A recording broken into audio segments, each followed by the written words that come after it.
नमस्कार मैत्रिणींनो, @आरतीज किचन 27 चॅनलवर आपलं सगळ्यांचं स्वागत आहे. आज आपण एकदम सोपी सगळ्यांच्या आवडीची आणि झटपट बनणारी भाजी बनवणार आहे. तर त्यासाठी मी काय केलं, एका खलबत्त्यामध्ये 7-8-10 लसणाच्या पाकळ्या घेतल्यात, 1 चमचा जिरे घेतले आणि कढीपत्ता घेतलेला आहे. आता आपल्याला हे अगदी ओबड-धोबड वाटून घ्यायचं आहे, कुटून घ्यायचं आहे.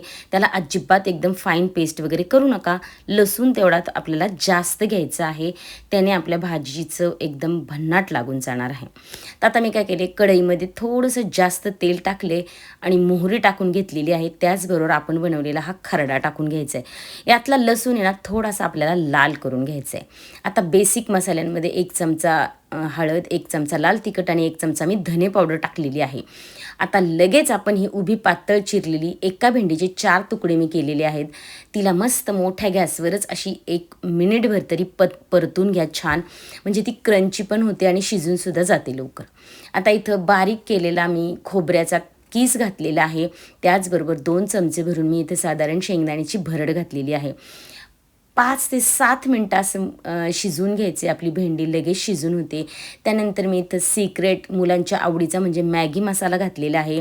पुन्हा 5-10 मिनटं झाकण न ठेवता अशीच भाजी शिजवा आणि लगेच तुम्ही सर्व करा. एकदम भन्नाट अशी ही भाजी रेडी होऊन जाते. कांदा टोमॅटो नसल्यामुळे तुम्ही प्रवासात सुद्धा ही भाजी नेऊ शकता आणि मॅगी मसाला टाकल्यामुळे न खाणारी मुलंसुद्धा भेंडीची भाजी अगदी आवडीने खातील. तेव्हा ही रेसिपी तुम्ही नक्की ट्राय करा. झटपटसुद्धा बनते आणि टेस्टीसुद्धा बनते. रेसिपी तुम्हाला ही नक्की आवडेल. आवडली तर लाईक, शेअर, सबस्क्राईब नक्की करा. कमेंट बॉक्समध्ये कमेंट द्यायला अजिबात विसरू नका. धन्यवाद.